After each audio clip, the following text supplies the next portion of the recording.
سيد الأنبياء والمرسلين أما بعد فأعوذ بالله من الشيطان الرجيم بسم الله الرحمن الرحيم قال الله تبارك وتعالى في القرآن المجيد والفرقان الحميد فاتقوا النار التي أعدت للكافرين صدق الله العظيم وصدق رسوله النبي الكريم الأمين ونحن على ذلك لمن الشاهدين والشاكرين والحمد لله رب العالمين. حضرات محترم عقیدت و محبت کے ساتھ و ذوق و شوق کے ساتھ جو درود پاک کا نذرانہ پیش کیجئے. الصلاة والسلام علیک یا رسول اللہ، الصلاة والسلام علیک یا حبیب اللہ. میں آپ تمام احباب کا تہ دل سے مشکور ہوں جو ماشاءاللہ آج اس کی بہترین بارونق اور کیف اور ذوق محفل میں جن میں شرکت کی. اللہ تبارک و تعالی آپ کا میرا ہم سب کا شرکت کرنا اپنی بارگاہ میں قبول و منظور فرمائے. بالخصوص جیسا کہ آپ نے سنا آج کی ہماری محفل 93 تعداد کے اعتبار سے محافل منعقد ہو رہی ہیں اور یہ کوئی ایک دن کی بات نہیں ہے، ایک ہفتے کی بات نہیں ہے، بلکہ مہینوں پر یہ جو محیط ہے اور اس کا بالخصوص جو کریڈٹ جاتا ہے ہمارے فہد بھائی، اور اسی طرح بالخصوص میں آپ کو اس چیز کے بارے میں آگاہ کروں ہمارے سید عبید بھائی ماشاءاللہ جو ہمارے اس باجہ بزم کے روح رواں ہیں ماشاءاللہ. بعض وقت فہد بھی ہمارے نہیں ہوتے ہیں تو ہمارے سید عبید بھائی ماشاءاللہ اس محفل کو آرگنائز کرتے ہیں. اللہ تعالیٰ ان سیدوں کا صدقہ ہمیں بھی اس طرح کی محافل کو منعقد کرتے رہے لیکن توفیق عطا فرمائے. اور بالخصوص اس طرح کے محافل کے اندر قداوت اور صحیح معنوں میں اچھے انداز سے سرکار کی ثنا گوئی کرنے والے عشاقان رسول اور ناصحان رسول کا تشریف لانا، یہ بھی اس حوالے سے ایک میں یہ سمجھتا ہوں مقبولیت کی نشانیوں میں سے ایک نشانی ہے کہ اللہ کے برگزیدہ اور نیک لوگ جو بڑے بڑے اسٹیجوں پر بڑی بڑی محافل میں اور سرکار کی ثنا خوانی کرتے ہیں، اللہ تبارک و تعالیٰ ان کے دل میں ایسی جگہوں کی محبت کو ڈالتا ہے اور وہ لوگ کھنچے چلے آتے ہیں. اور اس کی ایک نشانی آپ کے سامنے حضرت بیٹھے ہیں جس انہوں نے آگاہ کیا. اللہ کریم ان کا آنا ہم سب کا آنا اپنی بارگاہ میں قبول و منظور فرمائے. نعرہ تکبیر، اللہ اکبر، رسالت یا رسول اللہ، اہل سنت. اور اسی طرح سے ہمارے دیگر ثناخوان مصطفیٰ جو اپنے قیمتی اوقات میں سے بغیر کسی کمی کے بغیر بے لوث خدمت مصطفیٰ اور خدمت دین خدمت مسلک کے جذبے سے سرشار ہو کر تشریف لاتے ہیں. میں دعا کروں اللہ تعالیٰ تمام کے رزق میں گھر بار میں برکت عطا فرمائے. اور حقیقت میں یہ ایک بہت بڑا کریڈٹ ہے. ہمیں پتہ ہے نعت خواں کے پاس ٹائم ہوتا نہیں ہے، اس نے ایک جگہ پڑھ کر دوسری جگہ جانا ہے پھر تیسری جگہ جانا ہے. یہ فہد بھائی کا کمال ہے، وہ ایک نعت خواں کو ایک رات میں مقید کر کے بٹھا دیتے ہیں. سبحان اللہ. جیسا بھی نعت خواں ایسے ہی نعت خواں میسر ہے، ہمیں بھی کہیں جانا ہوتا ہے. تو ماشاءاللہ سارے کے سارے آتے ہیں اور بغیر کسی تمے کے آتے ہیں. اللہ کریم تمام کانا اپنی بارگاہ میں قبول فرمائے. اور حضرات محترم یہ حقیقت میں گھر گھر محافل کو منعقد کرنے کا کوئی ذاتی اغراض و مقصد نہیں ہے، کوئی ذاتی طمع اور لالچ حرص نہیں ہے. بات صرف یہی ہے کہ گھر گھر میں پیغام مصطفیٰ پہنچ جائے.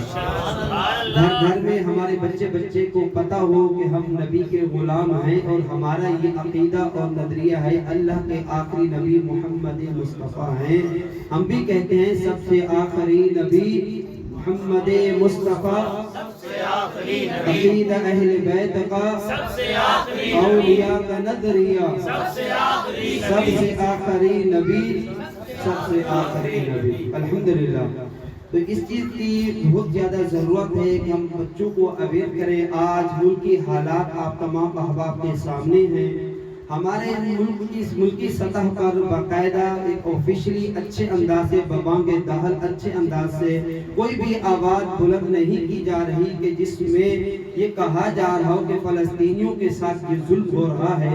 نجی سطح پر نجی محافل میں علماء حق اہل سنت و جماعت اور اس طرح تنظیمات اہل سنت سے تعلق رکھنے والے احباب اپنے طور پر کوشش کر رہے ہیں. کاش کہ ان حکمرانوں کی تربیت ہوتی، ان کو قرآنی آیات کے بارے میں پتہ ہوتا کہ قرآن میں اللہ کریم نے واضح طور پر فرمایا ہے اے لوگو یہ کفار یہ یہود و ہنود تمہارے خیر خواہ نہیں ہے. یہ تمہارے خیر خواہ نہیں ہے، تمہارے خیر خواہ تمہارے محب اس وقت بنیں گے جب تم ان کی اطاعت اور پیروی کرنے لگے. اور یہی ہوتا ہے ہمارے ملک پاکستان میں. کوئی بدبخت گستاخی کرتا ہے، بدبخت کوئی قرآن کی توہین کی کوشش کرتا ہے، سرکار کی بارگاہ میں کوئی غلط نازیبہ بات کرتا ہے، جب وہ بھاگتا ہے یورپ اس کو پناہ دیتا ہے، پھر اس کے بارے نیارے ہو جاتے ہیں. دنیا کے چند ٹکوں کی خاطر طوبیٰ جنت الفردوس کو فروخت کر دیتا ہے. اللہ کریم نے قرآن میں واضح طور پر فرمایا فاتقوا النار التي اعدت للكافرین. اے لوگو ڈرو، اے لوگو ڈرو تم اس آگ سے جو کافروں کے لیے اللہ نے تیار کر رکھی ہے. آج ہم جہنم سے بالکل بھی نہیں ڈرتے، ہم بالکل اس کو بھلا بیٹھے ہیں اور بالکل ہم نے اس کی طرف توجہ کرنا ترک کر دی ہے. یہی وجہ ہے ہم ایک دوسرے کے دستوں گریبان ہیں، ہم ایک دوسرے پر طعنہ زنی کرتے ہیں، ہم ایک دوسرے کی تحقیر و تنفیر کرتے ہیں، ہم ایک دوسرے کی عزت اچھالنے کی کوشش کرتے ہیں، ہم ایک دوسرے کے حقوق سے یکسر غافل ہوئے بیٹھے ہیں. گویا ہم یہ سمجھ بیٹھے ہیں ہم جنت میں ہمیں داخلہ مل گیا ہے، لیکن اللہ فرماتا ہے اے لوگو تم اپنے آپ کو اس آگ سے بچاؤ، اپنے آپ اس جہنم سے بچاؤ جس کا ایندھن انسان اور پتھر ہے. جس کا ایندھن انسان اور پتھر ہے. یہ جہنم ہے کیا؟ یہ جہنم اللہ تبارک و تعالی نے غیر شرعی اور اللہ تبارک و تعالی کے حدود و قیودات کو پامال کرنے والے جو لوگ ہیں، اللہ تبارک و تعالی نے ایسے لوگوں کے لیے ایک ٹھکانہ متعین کر رکھا ہے، ایک ایسی جگہ بنا رکھی ہے جہاں پر ان لوگوں کو مقید کیا جائے گا، ان لوگوں کو ڈالا جائے گا جو دنیا میں اللہ تبارک و تعالی کے حدود کو پامال کیا کرتے تھے. اور جہنم کے اندر طرح طرح کے عذابات دیے جائیں گے. جو شخص دنیا کے اندر حدود اللہ کو پامال کر کے چلا گیا، اللہ تبارک و تعالی اس کو جہنم میں ایک مقررہ وقت تک رکھے گا اور فرمایا کہ سب سے ہلکا عذاب اتنا ہوگا کہ اس کو آگ کی جوتیاں پہنا دی جائیں گی. جہنمی کو جو سب سے ہلکا عذاب دیا جائے گا اس کو آگ کی تانبے کی میٹل کی جوتیاں پہنا دی جائیں گے اور وہ یہ سمجھ بیٹھے گا کہ شاید سب سے ہلکا عذاب ہے، دیگر لوگوں کو بھی یہی عذاب دیا جا رہا ہے، جبکہ دیگر لوگوں کو اس کی بنسبت حسب مراتب حسب مدارج ان کو عذاب دیا جا رہا ہے. حضرات محترم ہمیں اپنا ذہن بنانا ہے کہ ہم نے جنت میں جانا ہے اور جہنم سے اللہ کی پناہ طلب کرنی ہے. جو بندہ اللہ کے حضور اللہ تبارک و تعالی کی بارگاہ میں جنت کا سوالی بنتا ہے، دن بھر میں کم از کم 3 مرتبہ جنت میں داخلے کی دعا کرتا ہے، جہنم سے بچنے کی دعا کرتا ہے. روایات کے اندر آتا ہے اللہ تبارک و تعالی کی یہ جگہ یعنی جنت اس شخص کے بارے میں اللہ کی بارگاہ میں عرض کرتی ہے مولا میرا مشتاق ہے، مولا میری طلب رکھتا ہے، مولا میرا مطلوب ہے، مولا مجھے پسند کرتا ہے، میں تجھ سے دعا کرتی ہوں اس کو جنت میں داخلہ عطا کر. اور جو شخص جہنم سے بچنے کی جستجو کرتا ہے، جہنم اللہ کی بارگاہ میں عرض کرتی ہے مولا اس کو جہنم سے بچا دے. تو یہ جہنم اور اس میں جلائی جانے والی جو آگ انتہائی سخت، آج دنیا کی جو آگ ہم استعمال کرتے ہیں آخرت کی جہنم کی عذاب کے 70 حصوں میں سے ایک حصہ ہے. اتنی کم مقدار میں لیکن ہم غور کریں اس سے بھی ہمیں تکلیف ہوتی ہے، ہمیں اذیت ہوتی ہے، ہم پریشان ہو جاتے ہیں، ہم بلبلا اٹھتے ہیں. اگر یہ دنیا کی آگ تھوڑی سی ٹچ ہو جائے ہم اس کے قریب ہو جائیں. اب مجھے یہ پتا ہے جب دنیا کی آگ میں یہ عالم ہے تو ہم آخرت کی آگ کیسے برداشت کر سکیں. تو اسی لیے سمجھدار بندہ وہی ہے جو اللہ تبارک و تعالی کے حضور پناہ مانگتا رہے اور جنت میں داخلے کی دعا کرتا رہے. حضرات محترم قرآن میں اللہ کریم نے ارشاد فرمایا کچھ لوگوں کے بارے میں کہ وہ کون لوگ ہیں جو جہنم میں جائیں گے، اور جہنم میں بھی اللہ نے ایک مخصوص وادی ویل کے نام سے بنائی ہے. ویل جہنم کے اندر ایک ایسی وادی ہے جس سے جہنم خود بھی پناہ مانگتی ہے. اور اس وادی کے اندر اگر پہاڑوں کو ڈال دیا جائے تو یہ ریزہ ریزہ بالکل پگھل جائے. اللہ تبارک و تعالی نے یہ وادی یہ جہنم کی وادی جس سے جہنم بھی پناہ مانگتی ہے، اللہ نے کچھ لوگوں کے لیے اس کو بنا کر کے رکھا ہے۔ ہمیں سوچنا ہے کہ ہم ان لوگوں میں سے تو نہیں ہیں۔ ایک ان میں سے اللہ کریم نے قرآن میں فرمایا فَوَيْلٌ لِّلَّذِينَ كَفَرُوا مِنَ النَّارِ، اے لوگوں یہ ویل وادی ان لوگوں کے لیے ہے جو کفر کی حالت میں دنیا سے چلے۔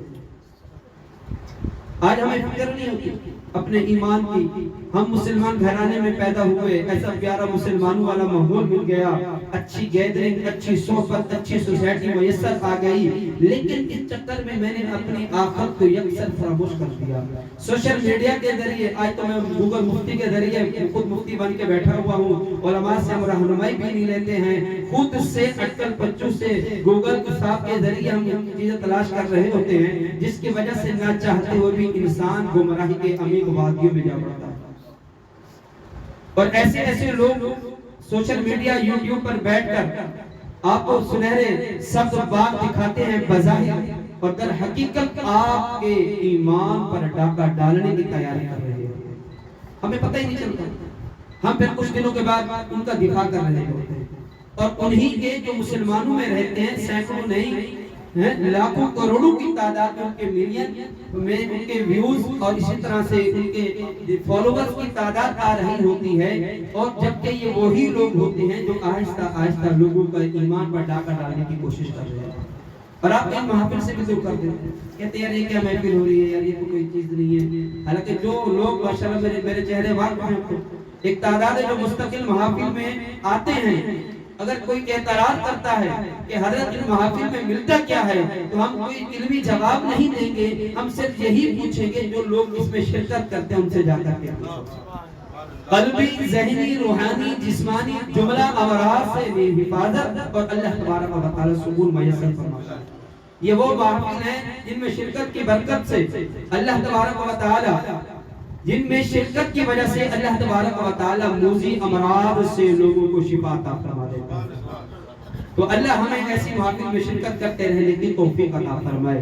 حضرات محترم، کافر کے بارے میں بتایا گیا ہے کہ اگر کافر کفر کی حالت میں دنیا سے چلا گیا، کہ مسلمان تھا بظاہر لیکن غیروں سے محبت کرتا تھا، عقیدت رکھا کرتا تھا، ان کے طریقہ کار کو اپنایا کرتا تھا، ان کی مشابہت اختیار کرتا تھا، سرکار کا فرمان من تشبہ بقوم فہو منہم، اے لوگوں دنیا میں تم جن کی مشابہت کرو گے کل قیامت کے دن تمہیں انہی میں اٹھایا جائے گا۔ آج ہم اغیار کی مشابہت کرتے ہیں، اپنے بچوں کا سٹائل، اپنے بچوں کا طرز زندگی ہم یہ بنانے کی کوشش کر رہے ہوتے ہیں، نہ چاہتے ہوئے بھی جو اللہ اور اس کے رسول کو پسند نہیں ہوتا۔ میں آپ کو حقیقت عرض کرتا ہوں، چاہے ہم کچھ بھی اپنے آپ کو مطمئن کرنے کے لیے ہیلے بہانے پیش کرتے رہے، ہمیں اللہ اور اس کے رسول کے بتائے ہوئے طریقہ کار کے مطابق، منہج نبوت کے مطابق، منہج صحابہ کے مطابق ہم نے اپنی بھی زندگی گزارنی اور اپنی اولاد کی زندگی گزارنے کی کوشش کرنی ہے، پھر جا کر کے کامیابی ملتی ہے۔ وگرنہ یہ ایمان کا ڈاکہ ڈالنے والے،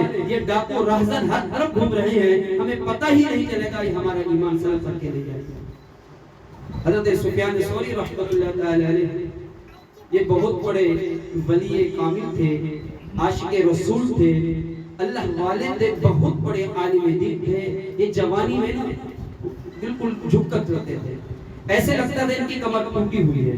ان سے کسی نے پوچھا، شاگرد نے، استاد محترم یہ تو بتائیے وجہ کیا ہے؟ استاد صاحب نے ٹال دیا، دوبارہ پوچھا، تیبارہ پوچھا، بار بار پوچھتا رہا۔ آخر کار استاد محترم حضرت سفیان ثوری رحمۃ اللہ تعالی علیہ نے فرمایا، بیٹا بات دراصل یہ ہے کہ میرے پاس ایک شاگرد پڑھتا تھا جو بہت نیک تھا، متقی تھا، پرہیزگار تھا، بظاہر نیک تھا، لیکن جب اس کی وفات کا وقت قریب آیا تو کہنے لگے کہ اس شاگرد نے مجھے بلایا جس کے بارے میں میرا یہ حسن ظن تھا، اللہ کا پیارا ہے، اللہ کا محبوب ہے، ضرور اس کو جنت میں داخلہ ملے گا، لیکن اس شاگرد نے مجھے قریب بلا کر کے کہا، یا استاد محترم عرض یہ ہے کہ مجھے کچھ نظر نہیں آ رہا، اور مجھے ایسے لگتا ہے اللہ تبارک و تعالی مجھ پر ناراض ہو گیا ہے۔ جب وجہ پوچھی گئی وجہ کیا ہے تو انہوں نے بتایا کہ یہ ناپ تول کے اندر کمی کیا کرتا تھا۔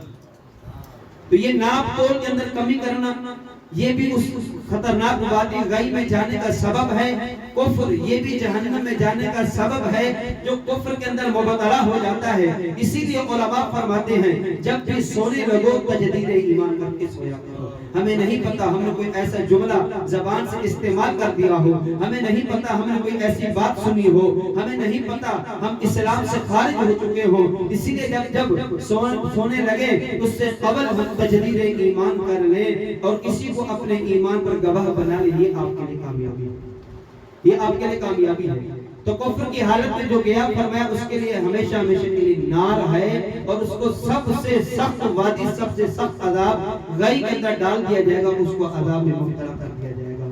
حضرات محترم, اسی طرح وہ شخص کہ جو نمازوں کے اندر سستی کرتا ہے, فرمایا کہ وہ شخص جو نمازوں میں سستی کرتا ہے اللہ تبارک و تعالی اس کو بھی جہنم میں ڈالے گا. امام غزالی رحمۃ اللہ تعالی علیہ فرماتے ہیں نماز میں سستی کرنے کے کئی طریقے ہیں.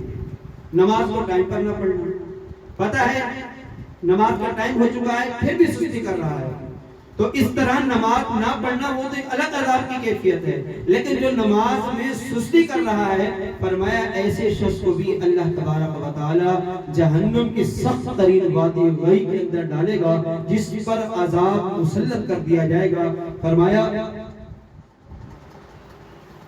کہ اگر کوئی شخص یہ سوچے کہ جہنم کا عذاب اس طرح ہے, اس طرح ہے. احیاء العلوم کے اندر امام غزالی علیہ رحمہ فرماتے ہیں کہ شخص یہ سوچتا ہے, تصور کرتا ہے اور دنیا کے اندر کوئی بھی قسم کا عذاب کے بارے میں سوچتا ہے کہ شاید جہنم میں یہ عذاب دیا جائے گا, تو آپ فرماتے ہیں ایسا نہیں ہے. دنیا میں انسان ایسا ہی سخت سے سخت عذاب متعین کر لے کہ ہو سکتا ہے اللہ پاک یہ سزا دے, اللہ کریم یہ عذاب دے. امام غزالی فرماتے ہیں ایسا نہیں ہے. جیسا بھی سخت سے سخت انسان سوچے اللہ کریم اس سے ماورا, اللہ کریم اس سے بڑھ کر اس سے زیادہ اس کو عذاب میں مبتلا کرتا ہے. یعنی جہنم کے عذاب کی حدود اور قیودات کے بارے میں ہم سوچ نہیں سکتے, ہم سوچ نہیں سکتے. اس قدر سخت عذاب اس شخص پر طاری کیا جائے گا کہ جو دنیا سے چلا گیا لیکن اللہ تبارک و تعالی کے حدود کو پامال کرتا رہا. ایک کفر ہے اور دوسرا فرمایا کہ وہ شخص جو نمازوں کے اندر سستی کرتا ہے اور سستی کے اندر جماعت کے ساتھ نماز نہ پڑھنا اور اسی طرح سے ٹائم گزار کر نماز پڑھنا. بات احباب کی یہ عادت ہوتی ہے, کوئی مجبوری نہیں ہے پھر بھی گھر پر نماز پڑھنا. تو گھر پر نماز یہ خواتین کے لیے ہے, مسجد کے اندر نماز پڑھنا یہ مردوں کے لیے اور سمجھدار بچوں کے لیے ہے. لیکن اگر والد صاحب خود ہی مسجد میں چل کر نہیں آئیں گے تو یہ پیغام, یہ میسج ہم نہ چاہتے ہوئے اور نہ غیر محسوس طریقے سے غیر ارادی طور پر ہم اپنی اولاد میں کنورٹ کر رہے ہیں. بیٹا مسجد میں نہ جاؤ, کوئی مسئلہ نہیں, گھر پر نماز پڑھ لینا ہوگا. غیر محسوس طریقے سے میسج دے رہے, پھر ہمارے جانے کے بعد ہماری اولاد یہی کام کر رہی ہوتی ہے. ہم اپنی اولاد کو واجب سے دور کر رہے ہوتے ہیں. جماعت کے ساتھ نماز پڑھنا یہ واجب ہے. جو شخص واجب کا تارک ہوتا ہے ایسے شخص کو فاسق کہا جاتا ہے, وہ گناہگار ہے. جو اعلانیہ, اب لوگوں کو پتہ ہے فجر کی جماعت ہو رہی, کتنے نمازی فلاں بندہ نہیں ہے, آج نہیں ہے, کل نہیں ہے, پرسوں نہیں ہے, ترسوں نہیں ہے, پتہ یہ چلا کہ ایسا شخص فاسق مولوی ہے. ایک تو گناہ کرتا ہے, دوسرا اعلانیہ کہ جماعت کو ترک کر کے بیٹھا ہے, واجب کو چھوڑ کے بیٹھا ہوا ہے. اور فاسق مولد کی تعظیم امام اہل سنت فرماتے ہیں درست نہیں ہے. فاسق مولد کو چاہیے اپنے معاملات کو درست کرے, اس نے حدود اللہ کو پامال کیا ہوا ہے. حضرات محترم, ہم اپنی اولاد کو یہ میسج دیں, بیٹا نماز پڑھنی مسجد میں جا کر پڑھنی, خود بھی جائیں ساتھ اپنی اولاد کو بھی لے کر کے جائیں. یہ کامیابی ہے. یہ ہم اچھا میسج اپنے اولاد کے لیے چھوڑ کے جا رہے ہیں. ایک حقیقت میں ہمارے لیے ثواب جاریہ کا ذریعہ بھی بن جاتا ہے. ہم نے اولاد کو کہا نہیں ہے, صرف لے کر گئے, بچے نے وہی عمل اختیار کیا ہے, بچہ بھی نمازی بن کے دنیا سے چلے جائے گا, وہ نماز پڑھتا رہے گا, ہمیں ثواب ملتا رہے گا, ہمیں ثواب ملتا رہے گا. تو ایک نماز کے اندر سستی کرنے والا, جماعت کو ترک کرنے والا, بغیر شرعی ضرورت کے بیٹھ کر نماز پڑھنے والا, بغیر شرعی ضرورت کے اس کو بھی نماز میں سستی کرنے والا کہا گیا ہے کہ جو آتا ہے 2 فرض پڑھتا ہے اور اس کے بعد یہ جاتا ہے. یہ بھی ایک بیماری ہے. ہم یہ سمجھتے ہیں کہ سنت قبلیہ نوافل بعدیہ, سنت بعدیہ ہم نے پڑھنی نہیں. بلکہ جس طرح ہم فرض نماز پڑھتے ہیں اس کے بعد جو باقیہ نماز ہوتی ہے یہ بھی پڑھنا ہمارے اوپر ضروری ہے. اگر ہم اپنی عادت بنا لیں گے بار بار اس کے تارک ہوتے رہیں تو گناہ کبیرہ میں ہم شامل ہو جائیں گے, ہم گناہ کبیرہ کے مرتکب ہو جائیں گے, اللہ کا ظلم اس کا جواب دینا پڑے گا. حضرات محترم, نماز میں جو سستی کرتا ہے, سستی کے کچھ طریقے آپ نے ملاحظہ کر لیے. اگر ہم میں ایسے میں سے کوئی ایک طریقہ بھی ہے تو ہمیں اللہ کی بارگاہ میں آج اس محفل کی برکت سے توبہ کرنی ہے اور پابندی کے ساتھ 5 نمازیں مسجد میں با جماعت ادا کرنے کی سعادت حاصل کرنی ہے. اور یہ آپ لوگوں کے لیے, ہم لوگوں کے لیے سعادت کی بات ہے. ایک اہم بات آپ کو بتا رہا ہوں, یہ نماز پنجگانہ یہ اللہ نے ہمارے نبی صلی اللہ تعالی علیہ وآلہ وسلم کو اور آپ کی امت کو یہ خصوصی تحفہ عطا فرمایا ہے. نماز پنجگانہ یہ ہمارے نبی صلی اللہ تعالی علیہ وآلہ وسلم کو عطا کی گئی. اس سے قبل بنی اسرائیل کے لوگ 2 صبح 2 شام اس طرح کی نمازیں پڑھا کرتے تھے. 5 نمازیں اس طرح کی متعین نہیں تھی, وہ لوگ اس میں سستی کیا کرتے تھے. آج ہمیں 5 نمازیں دی گئی تو ہمیں کوشش کرنی ہے کہ ہم 5 نمازیں مسجد میں با جماعت ادا کرنے کی کوشش. تیسرے نمبر پر فرمایا کہ وہ شخص جو ناپ توپ میں کمی کرتا ہے. بعض لوگ دینے کے لیے الگ پیمانہ رکھتے ہیں, لینے کے لیے الگ پیمانہ رکھتے ہیں اور ناپ تول کے اندر کمی کرتے ہیں. ایسے شخص کے لیے بھی وعید بیان کی گئی. قرآن کریم کے اندر اللہ کریم نے واضح طور پر ارشاد فرمایا کہ ایسے لوگوں کے لیے بھی ہلاکت ہے جو ناپ تول میں کمی کرتے ہیں, اور ایسے لوگوں کو جہنم کو سوادی ویل کے اندر ڈالا جائے گا اور ان پر سخت عذاب مسلط کر دیا جائے گا. ہم کسی نہ کسی طریقے سے اس کام سے تعلق رکھتے ہیں. بعض اوقات کپڑا لینے کے لیے جائیں, جب وہ کپڑے کی پیمائش کریں گے ایسے کھینچ کے کریں گے تاکہ کم سے کم ہو, کھینچ اس کی پیمائش کریں گے تعداد کے اعتبار سے کم ہو. اور اسی طرح سے کسی اور پروڈکٹ کو خریدنے کے لیے جاتے ہیں, وہ اپنے ذہن کے مطابق کوشش کرتا ہے کہ کچھ نہ کچھ مال بچ جائے. یعنی دنیا کے چند ٹکوں کو خریدنے کے لیے, چند ٹکوں کو بچانے کے لیے ہمیشہ کے لیے اپنے لیے نار کو, ویل کو منتخب کرتا ہے. اللہ فرماتے ہیں مومنوں کا یہ طریقہ نہیں ہے. ان اللہ اشترى من المؤمنین انفسهم واموالهم بان لهم الجنہ.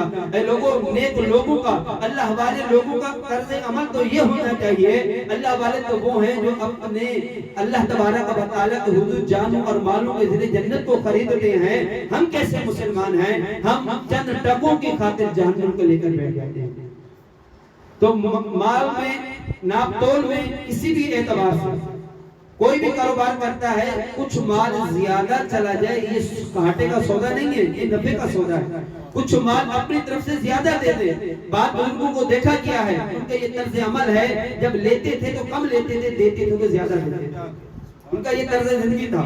ایک درزی کے بارے میں نے پڑھا کہ اس کے پاس ایک شخص آتا اور آ کر کچھ پیسے دے کر چلا جاتا, اپنا کام کرواتا. ایک مرتبہ وہ شاگرد موجود تھا اور وہ استاد جو درزی تھا وہ نہیں تھا.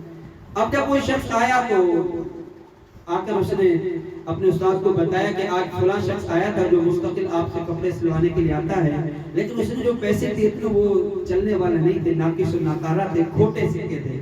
تو استاد نے کہا بیٹا میں تو ایک عرصے سے لے رہا تھا, ہو سکتا ہے اللہ اس کو عقل عطا کر دے, ہو سکتا ہے یہ کچھ سیکھ جائے, توبہ کر لے. میں تو اس کے کھوٹے سکے کو لیتا رہا, آج تو نیک نہ لے کر ہو سکتا ہے اس کا دل توڑ دیا.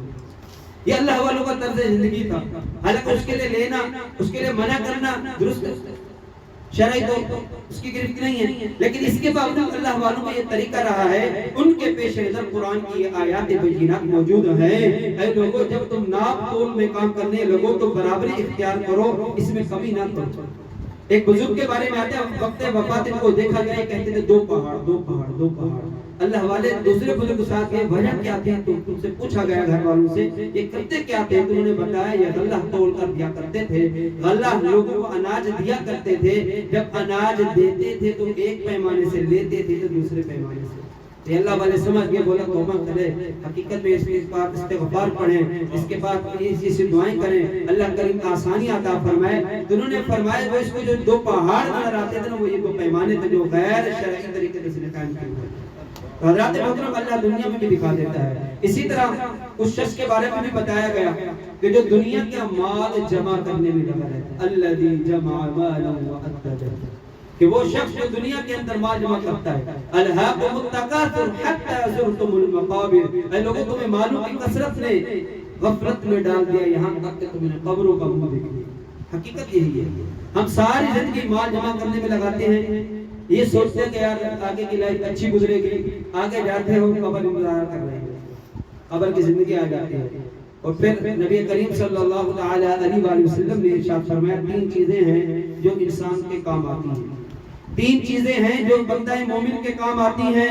نمبر 1 اس کے اہل و عیال، فرمایا کہ اس کے اہل و عیال، یہ اس کے اہل و عیال قبر تک جائیں گے، اس کو چھوڑنے کے لیے قبر تک گئے، قبر میں دفن کیا، کچھ دیر بیٹھے، اس کے بعد واپس چلے آئیں گے۔ دوسرے نمبر فرمایا اس کا مال جس کے آنکھیں بند کرتے ہیں، اس کو اہل و عیال، اس کے عائلہ اقربا، وہ اولاد جس کو ناز و نعم کے ساتھ پالا تھا، وہ اولاد جس کے لیے مشقتیں برداشت کی تھی، وہ اولاد جس کے لیے اپنے آپ کو تکلیف میں مبتلا کیا تھا، وہ اولاد جس کے لیے خود پردیس کی تکلیف کو برداشت کیا تھا، وہ اولاد جس کے لیے اپنی راتوں کی نیند کو خراب کیا تھا، اس کے آنکھیں بند کرتے ہی وہ اولاد اس ماں باپ کی جائیداد پر نظریں ڈال کر بیٹھ جائے۔ فرمایا جیسے ہی اس کی آنکھیں بند ہوئی، مال اس سے دور چلا گیا۔ اس نے بہت محنت کی تھی، جستجو کی تھی، راتوں کی نیندیں خراب کی تھی، اپنا سکھ چین برباد کر رکھا تھا مال کے حصول کے لیے۔ اللہ فرماتا ہے الہاکم التکاثر، تمہیں مالوں کی کثرت نے ہلاکت میں ڈال دیا، حتی زرتم المقابر، یہاں تک کہ تم نے قبروں کا منہ دیکھ لیا۔ جیسے ہی دنیا سے گیا، اولاد نے مال پر نظریں رکھ دی، اور یہاں تک کہ فساد شروع ہو گئے، یہاں تک کہ بہنوں کو مال وراثت سے محروم کر دیا، یہاں تک کہ بھائیوں میں جو پاورفل تھا اس نے ساری جائیداد ساری پراپرٹی پر قبضہ کر کے بیٹھ گیا، اور یہ کہنے لگا اس وقت تو میرا حق ہے، اتنے عرصے سے تمہیں گھر کو چلا رہا تھا، جبکہ یہ عمل درست نہیں ہے۔ شرعی طور پر تقسیم کرنا یہ قرآن کا فرمان ہے، جو قرآن کے فرمان کو ٹالتا ہے، عمل نہیں کرتا، گویا حدود اللہ کو پامال کرتا ہے، حدود اللہ کو یہ پامال کر رہا ہے۔ اور تیسری چیز اعمال، اچھے عمل کر کے گیا، دنیا سے اگرچہ چلا گیا لیکن اس کے عمل اس کا قبر میں بھی ساتھ دیں گے، اچھے عمل ہوں گے، قبر میں سکھ اور چین ہوگا۔ یہ جو عالم برزخ، عالم دنیا سے عالم برزخ میں منتقل ہو گیا ہے، اور اگر یہ اچھے اعمال کر کے گیا ہے، اچھے کام کر کے گیا ہے، صوم و صلات کا پابند تھا، لوگوں کی دل آزاریاں نہیں کرتا تھا، ماں بہنوں بیٹیوں کی عزت آبرو کو پامال نہیں کیا کرتا تھا، لوگوں کے حقوق ادا کرتا، پڑوسیوں کو ستایا نہیں کرتا تھا، دنیا میں اچھی زندگی گزار کر کے گیا، یہ اعمال قبر میں اس کو کام آئیں گے، یہ اعمال قبر کے ساتھ ہیں، اعمال قبر میں ساتھ ہیں۔ جو شخص اسی ان اعمال کو کرتے ہوئے یعنی صرف دنیا کے حصول کے لیے کام کرتا رہا، مال جمع کرنا بقدر ضرورت بقدر کفایت، یہ درست ہے۔ اپنے آپ کو لوگوں کے سامنے محتاج بنا کر پیش کریں، یہ درست نہیں ہے۔ بعض لوگوں کی عادت ہوتی ہے معذرت کے ساتھ۔ نبی کریم صلی اللہ تعالی علیہ وآلہ وسلم نے ایک صحابی کو دیکھا کہ ان کے حلیے سے ایسا لگ رہا تھا فقر، ایسا لگ رہا تھا کہ ان کے پاس مال نہیں۔ پیارا کا صلی اللہ تعالی علیہ وسلم نے پوچھ لیا کہ تیرے پاس مال نہیں ہے؟ اللہ نے مال عطا نہیں کیا؟ کہ یا رسول اللہ میرے پاس مال تو ہے۔ فرمایا کہ اللہ نے مال عطا کیا نا وہ تیرے جسم سے ظاہر ہونا چاہیے۔ اللہ نے جو تجھے نعمتیں عطا کی ہیں نا، ان نعمتوں کا ظہور، ان نعمتوں کا شکر تیرے ظاہر سے نظر آنا چاہیے۔ اللہ نے مال تو عطا کر دیا لیکن تجھے اس کو پس پشت ڈال رکھا ہے، لوگوں کی نظروں میں اپنے آپ کو فقر زدہ بنا کر کے پیش کیا، یہ عمل اللہ کو پسند نہیں ہے۔ عاجزی، سادگی یہ محبوب ہے، لیکن اللہ نے مال عطا کیا، بچوں کی خواہشات کو بھی پورا نہیں کر پا رہے، بچوں کی آرزویں جو ان کے ارتجاع ہیں ان کو بھی پورا نہیں کر پا رہے، ان کی بقدر ضروریات کی اشیاء بھی لا کر کے نہیں دے رہے، سردی گرمی کے کپڑے، سردی گرمی کے دیگر لوازمات کو بھی پورا نہیں کر پا رہے جو ضرورت کے درجے میں آتی ہیں۔ فرمایا ایسا شخص اللہ جواب دے گا، اس کو جواب دینا ہوگا کہ تم نے ایک ایسی زندگی کیوں گزاری۔ سرکار نے فرمایا اللہ نے مال عطا کیا تو تمہارے ظاہر سے نظر آنا چاہیے کہ ہاں اللہ نے مجھے مال عطا کیا ہے، اور اس کا شکر بھی ادا کرتے رہو۔ جب تم شکر ادا کرو گے، جو شکر کرتا ہے اللہ تبارک و تعالی نعمت میں اضافہ فرما دیتا ہے، جو کفران نعمت کرتا ہے اللہ اس کو زوال نعمت میں مبتلا کر دیتا ہے۔ تو مال، وہ مال جس کو ہم نے راہ خدا میں دیا یہ کام آئے گا، وہ مال جس کو ہم نے اعزاء اقربا کی خبرگیری میں ہم نے استعمال کیا یہ مال کام آئے گا، اور وہ مال جس کو اپنی خواہشات میں ضروریات، یاد رکھیے دو باتیں ہوتی ہیں، ضرورت کے تحت استعمال کرنا درست، خواہشات کے پیچھے بھاگنا، خواہشات کے بے لگام گھوڑے پر سوار ہو جانا اور خواہشات کی تکمیل کے لیے اپنا سونا جاگنا سارا کا سارا قربان کر دینا. بعض خواتین کی بھی عادت ہوتی ہے کہ اپنی خواہشات کے پیچھے بھاگتے ہوئے شوہر پہ بیچارے پر ظلم کرتی ہیں. نہیں جی یہ لے آئیں گے, ایک جوب کر کے آئے دوسری جوب بھی کر کے آئیں گے, خواہشات پوری نہیں ہو پا رہی ہیں. بقدر ضرورت رزق کا حصول یہ مرد کے لیے ضروری, ذمہ داری. خواہشات کی تکمیل یہ ضروری نہیں. اللہ نے توفیق دیا تو ٹھیک ہے, نہیں ہے تو ٹھیک ہے, صبر کرنا چاہیے. اور آگے فرمایا کہ وہ شخص جو دنیا کے اندر کسی کے غلط نام پکارتا ہے, اللہ نے فرمایا کہ جو کسی کو غلط القاب دیتا ہے, کسی کا قد چھوٹا ہے, کسی کا قد لمبا ہے, کوئی جسم کے اعتبار سے موٹا ہے, کوئی ظاہری شکل کے اعتبار سے, ظاہری شکل و صورت کے اعتبار سے الگ کیفیت میں ہے, اس کے بارے میں لوگوں کے بیچ میں ایسا نام وضع کرنا جس سے اس کی دل آزاری ہو, یہ عمل مذموم ہے. اسی عمل کی صورت میں یہی عمل کر کے اگر تم دنیا سے چلے گئے, یہ راضی نہ تھا, سامنے والے کا دل دکھایا تھا, اللہ فرماتا ہے ایسے کو بھی جہنم کی سخت ترین آبادی ویل کے اندر اللہ تبارک و تعالی ڈال دے گا. حضرات محترم, ہم نے ان چیزوں کو دیکھنا ہے. آیا یہ امراض, یہ بیماریاں ہمارے اندر تو نہیں ہیں؟ اگر ہمارے اندر ہیں تو ہم نے اپنے آپ کو ان سے بچانا ہے. اللہ کی بارگاہ میں صرف کے دل کے ساتھ توبہ کرنی ہے اور کوشش کیا کریں تجدید ایمان کر کے سویا کریں. تجدید ایمان کو بھی الگ لمبا چوڑا طریقہ نہیں ہے, فقط اللہ کی بارگاہ میں یہی عرض کرنی ہے, مولا میں تیری بارگاہ میں توبہ کرتا ہوں, اگر مجھ سے جانے انجانے میں کوئی کلمہ کفر صادر ہو گیا ہو یا میں نے سنا ہو, میں اس سے بیدار ہوں, تیری بارگاہ میں توبہ کرتا ہوں. کلمہ طیبہ پڑھ لے, کلمہ شہادت پڑھ لے, یہ اس کا تجدید ایمان ہو گیا. اللہ مجھے بھی آپ کو بھی عمل کرنے کی توفیق عطا فرمائے. میں آپ تمام احباب کا تہ دل سے مشکور و ممنون ہوں. ماشاءاللہ محافل میں شرکت کرتے ہیں, بالخصوص ہمارے جہانگیر بھائی بھی ماشاءاللہ ان کو بھی محافل کا نشہ لگ گیا ہے. اللہ تبارک و تعالی ان کے گھرانے پر بھی اپنا خاص فضل و کرم, رحمتیں اور برکتیں نازل فرمائے, اور ہم سب کو بھی اپنے گھروں پر اس طرح کی محافل کو منعقد کرنے کی توفیق عطا فرمائے. آمین. وآخر دعوانا ان الحمد للہ رب العالمین.